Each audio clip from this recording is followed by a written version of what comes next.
All right, welcome along. We haven't got too much on the agenda this week, so it might be a short one. We'll see how we go. But some milestones to acknowledge to start with.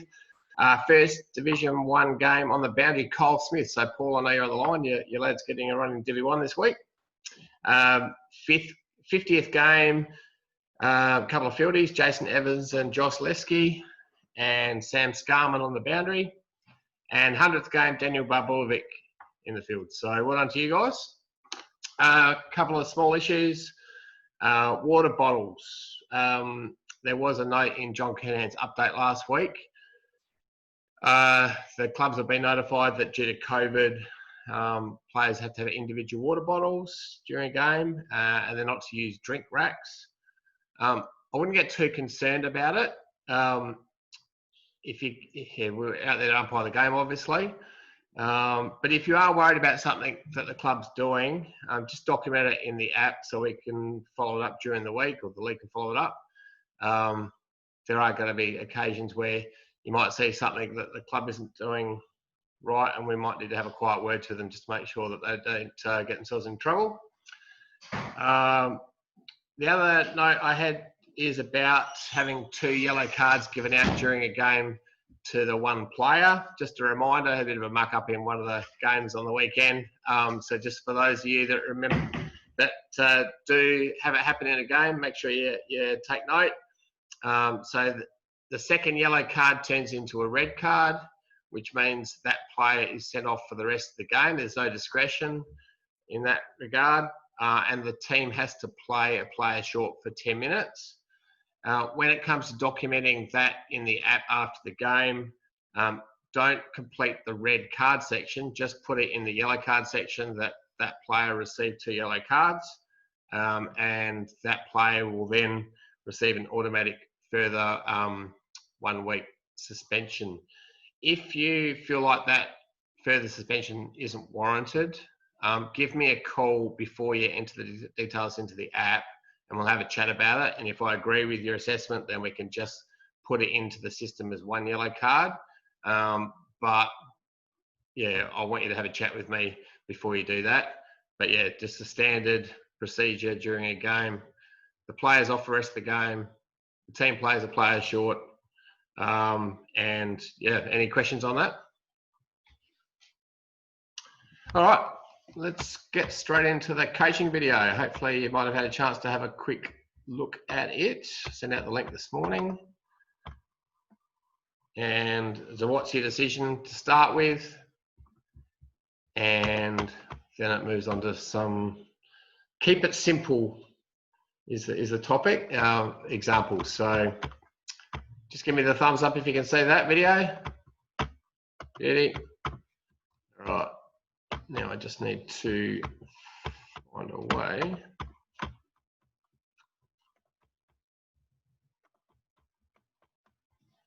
Tony Simons might be able to help you there if you've got any issues there, Colin. Thanks, mate. Yeah, it's all a bit new to me. Okay. So I want you guys to do keep notes on these 5 decisions, and then we'll see how many you get right. Example 1. I reckon you might get this one right.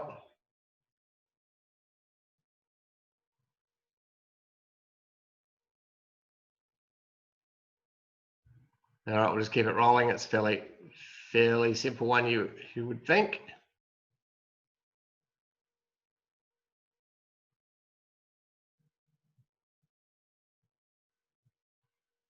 All right, we'll keep it rolling.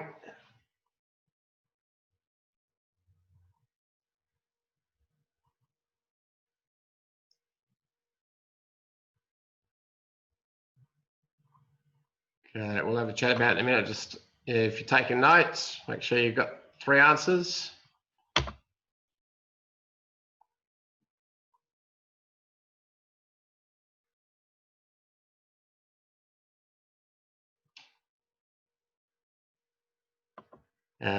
You might need 2 parts to that answer, 1 for men's footy, 1 for women's footy.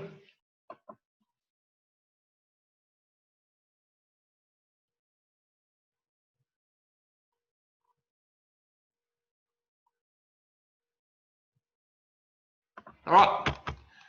Some fairly obvious ones in that lot. So we'll go back to the first decision.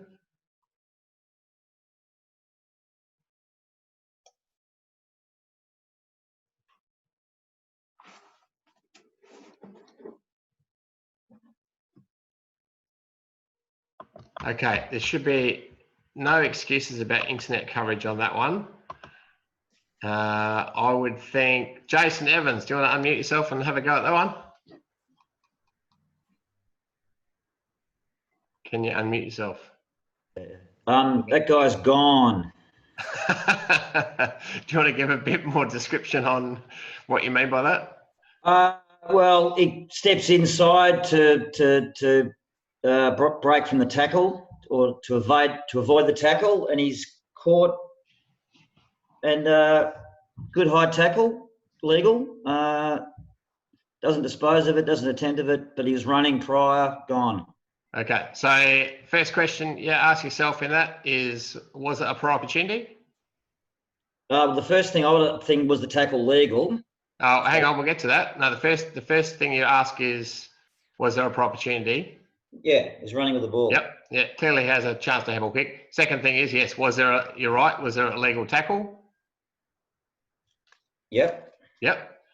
Does he handball or kick? No.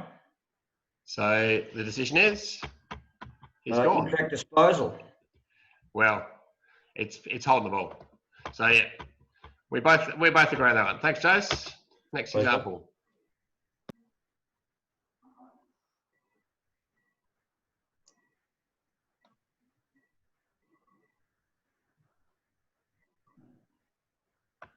All right, good example for what we're doing this year. Mark Goods. Can you unmute yourself?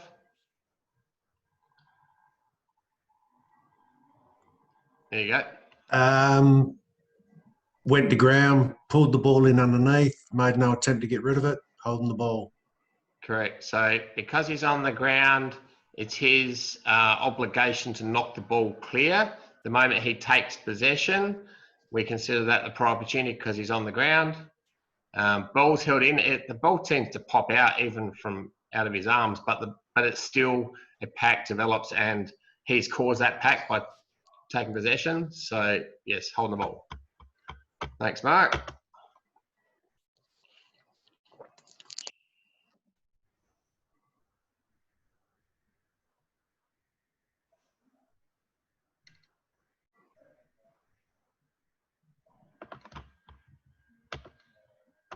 Okay, John Morrison.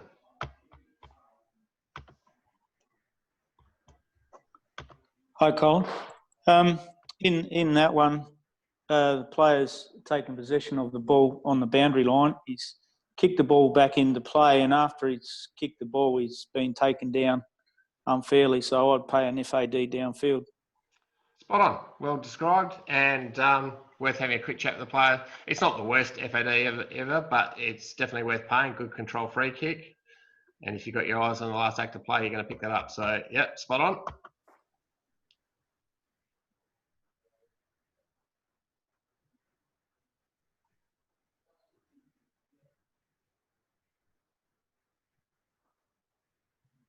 Okay, this is an interesting one. I'll see if I can find someone that umpires men and women's footy to answer this one. Just scrolling on who's online.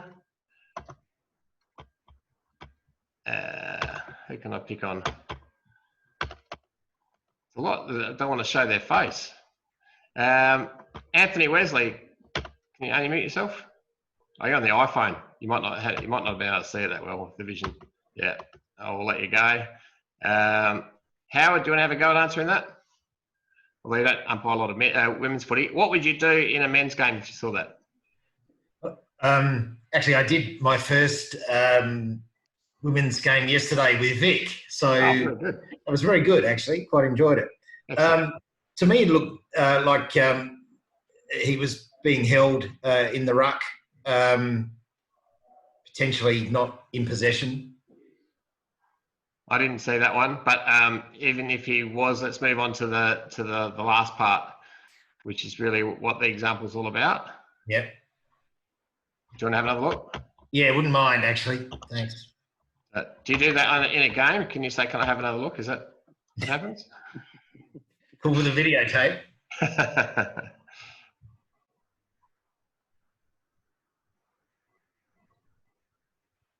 All right. For men's footy, what would you do there? Well, I don't think he'd actually taken possession of the ball. So my first initial thought was holding the man. Okay, if you believe that regardless of the ball player, I don't think there's a lot in it. To me, it's play on, but I can see where you're coming from. But this is really a looking at the kick going to out of bounds. Oh, okay. So would you be looking to call for a throw-in or deliberate out of bounds for a men's game? Well, no, I wouldn't be calling deliberate out of bounds for a men's game. Correct. We would want a much more obvious handball or kick straight over the line. But it's a different answer. So, yes, you're right there. So it's just a throw-in. But, Sam, you want to unmute yourself? Sam the man.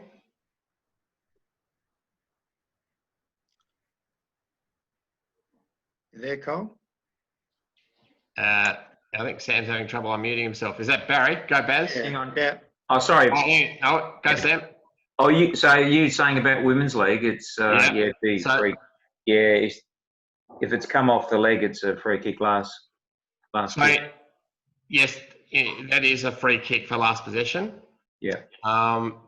But you need to distinguish whether it is a deliberate kick or whether or it just come off, accidentally come off and dribbled out.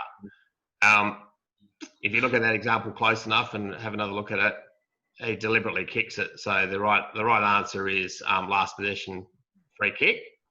But if it kind of bounces off the foot or the leg, you just call for a throw in. And if you're in any doubt, just do a throw in. Does that all make sense? Yeah. Cool. All right, Baz, do you want to answer? You can do this one.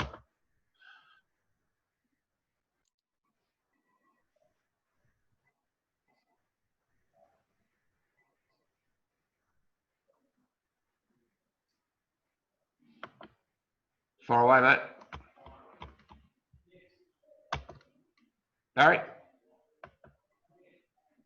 Gone to sleep.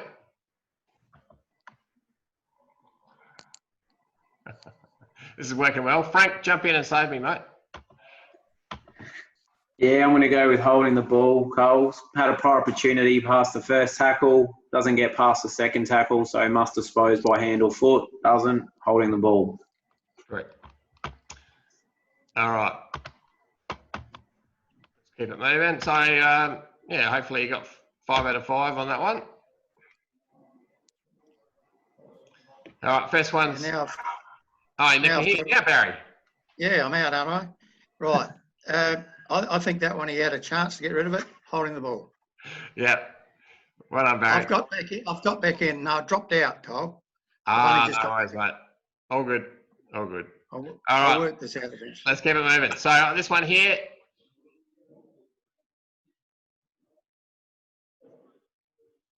So excellent positioning from the umpire there. The decision making on that one, I'll give you the answer. There's not really a prior opportunity. He's tackled immediately, but there's no genuine attempt. So because he doesn't attempt to handball or kick and it's just held in, that's why it's holding the ball. The commentator says he had prior, but I don't believe he has.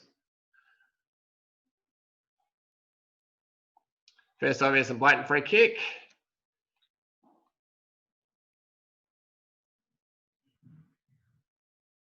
So marking interference, he runs with no eyes the ball straight at the player, makes contact, stops him marking the ball. Good free kick and good advantage, goes straight to advantage, and that's where the umpire has to work hard to keep moving. Reacting to what happens, so with our decision making, we don't go looking for free kicks, but they generally just make it, the free kicks are obvious and blatant. That one isn't all that obvious and blatant, but there are hands in the back which push the player forward, which he then goes for the ball after that. So the two actions mean it's a free kick. Marking interferences are a grey area of the game. So did he hold his ground or did he push the player out? Like I said, it wasn't the most obvious one. But whether you free kick. So prior opportunity, doesn't get the handball, goes to advantage. Good umpiring, and just because he misses, too bad, he chose to take the advantage. Knowing where to look. So this one here, I'll stop it here. Or you see that the Sturt player in front is on his own. The Sturt player at the back is with the, you need to have an awareness of the other players there, and you can see that that arm is over the shoulder. So very well picked up.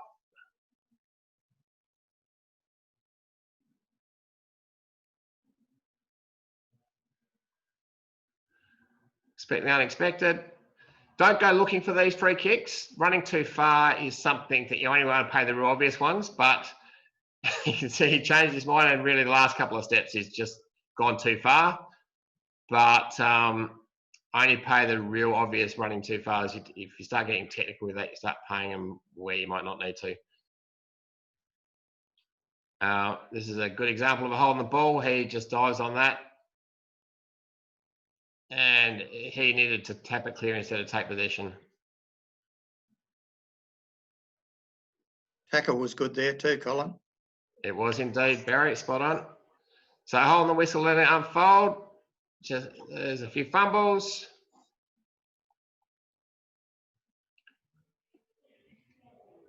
Again, you can actually argue, because he took possession, the ball spilt free, and then it came back to him.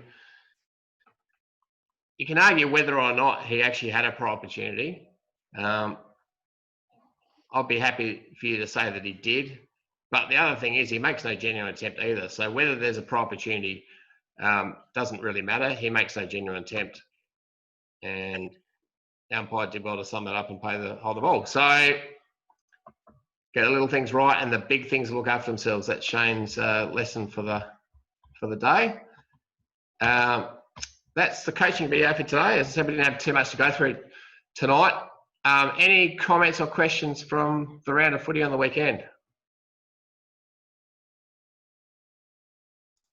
Cole, you there? Oh, in our Adelaide Lutherite game, the manager come in and asked about the bottles, the drink bottles, and they'd asked the C grade umpires, and they gave one version, and then they asked the B grade umpires, they gave another version. So, Barry, I'll stop you short. I'm well aware of what happened there on the weekend. That's why I discussed it at the start of the session. Right. I'll send out the notes. If you missed that, you've dropped out. But just to recap, the clubs have been notified that the players that have individual water bottles during a game, and that no drink racks are to be used. What happened on the weekend, I understand why the C-grade umpires had a concern. It was a legitimate concern.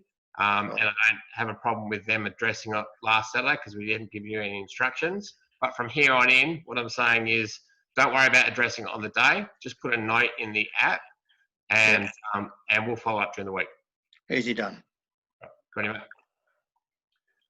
Colin, with water bottles, it's okay now because it's cool weather. What about in the middle of September or October when it's 35 degrees, if it ever gets that way? How are we going to get through a full quarter with no water bottles? As an umpire? Yes, as an umpire. It's a good question. I might have to take that back and consider because it will get warm when we're going into September. I think we might need to have a think about that one. Yeah. We could advise the runners to ask the person who's holding our bottle to bring it out. We might need to come up with a system. I'll get back to you. Hey, Colin, could I just recommend one? We did this at a carnival once, but hey everyone, I'm Jake, by the way. Welcome, Jake. We did this at a carnival. Jake, before you go on, just give everyone a rundown of where you come from. So just moved over here from Melbourne a couple of months back, but prior to that from Canberra. Yeah, and Jake got over here before the virus started erupting in Melbourne, so we're all safe. Perfect timing. Go on, mate. Just make your point. Yeah, so maybe one to take offline for you, Colin, but at a carnival a few years ago, we just got like the goal umpires because it was a summer carnival. The goal umpires just had our drink bottles and we'd just rotate through when we're in the end zone. In the breaks, just grab a quick drink from the goal umpires. It's a great idea, and that might be the solution. Corey, I reckon that he's nailed it. Thanks, Jack. No worries. But we will formalise that and let you know. But I don't think we're going to get any real hot days in a hurry. But yeah, when we come around to September, we'll need to have something like that. It's a good idea. Anyone else before we wind up? Might be an early one tonight. All right, guys. Thanks for joining. Have a good game this weekend, and we'll see you next week.